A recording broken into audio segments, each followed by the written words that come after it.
We've been renewed. We have? Yeah, season 2 of Blakes and Bounds in Studio G. Good, good. Which means we didn't lose any money. That's true. We didn't make any money either. Make So any we're back here for season number 2. But the budget allows another does. year.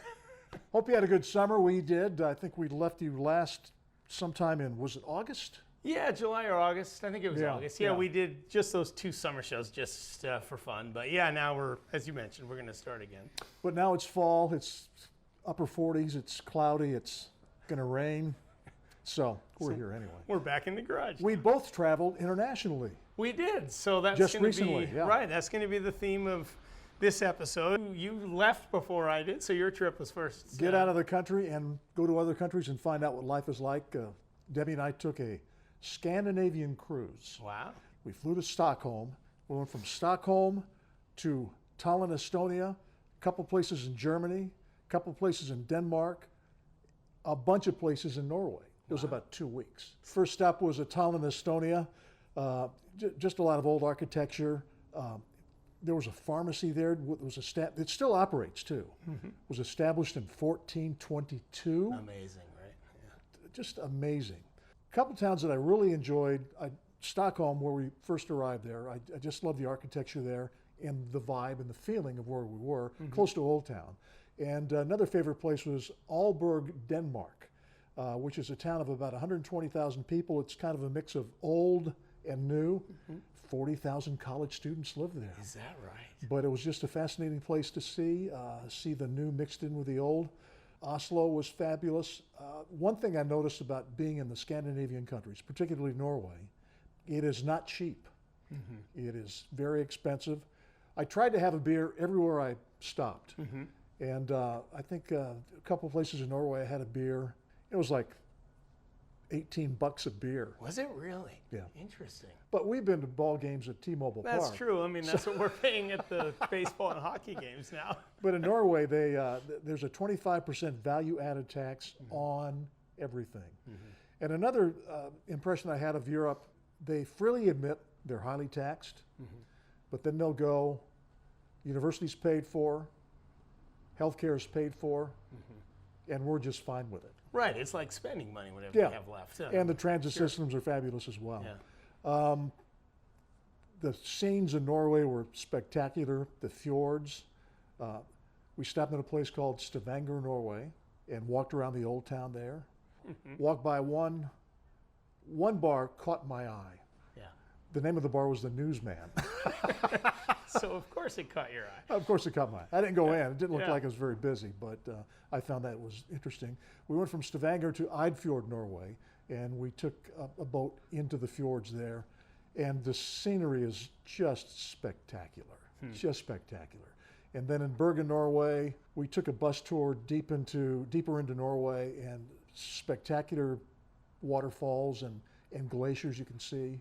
And it was a once-in-a-lifetime trip, and I'm glad we went. And I would, again, my favorite towns, Aalborg, Denmark, and Stockholm, Sweden. Maybe next year. Europe's a possibility. I haven't determined anything yet, but Karen and we've kicked that around. So somewhere down the road, maybe. But I went east, you went west. Right, but I did my big trip this year was Japan.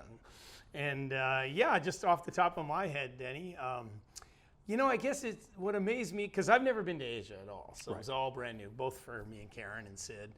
And it was that mix of modern and ancient, really, yeah, because I don't know, just the efficiency of the modern approach to life there is incredible. Yeah, just the trains alone are mind-blowing. You know, their subway system is incredible. I mean, everybody knows that, I guess, but when you actually get down there in the trenches, we have our little Google Maps out, and we're trying to find our platform. Yeah, it was very impressive. I really enjoyed it. And then at night, too, wandering around Tokyo at night, seeing all the lights, and the food is so interesting. You know, you and I were fans of the late Anthony Bourdain, and he mentioned in one time in a film where he went to Japan how amazing the food was. And now we didn't do anything as exotic as Anthony Bourdain, but he's totally right about these holes in the wall. Like, you'll go down some little side street, almost like a back alley.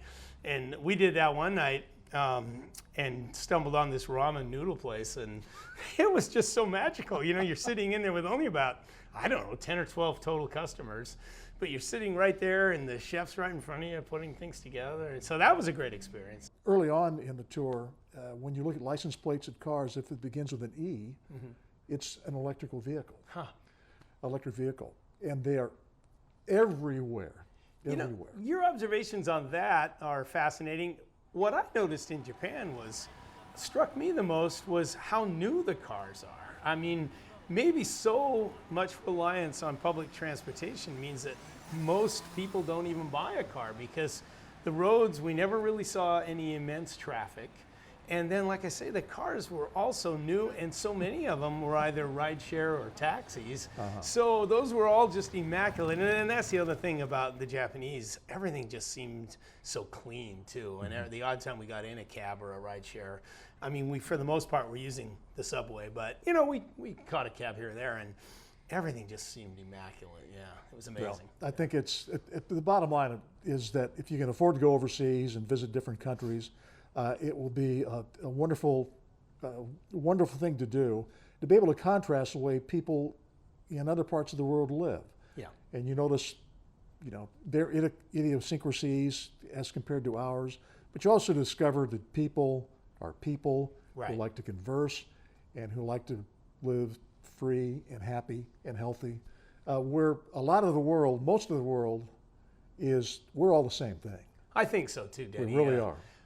You know, the Japanese definitely have traits. You know, it's obvious they're very proud of their culture and their language. So we did not hear much English, but it wasn't really a problem. The odd time it was really necessary, usually someone could speak it, like when you check in at a hotel or something. And then in other situations where they were just going to speak Japanese, they would have a system set up where you might point to things on a menu. And so in the end, you got your message through. And we did make the effort to try to learn a few Japanese phrases. And, you know, we'd heard that if you do that, the Japanese people really like that. And and then, you know, if you do that, they would then be even more friendly. So just making that effort, I think, connected us. So that was nice. Yeah, it's just good to get out there.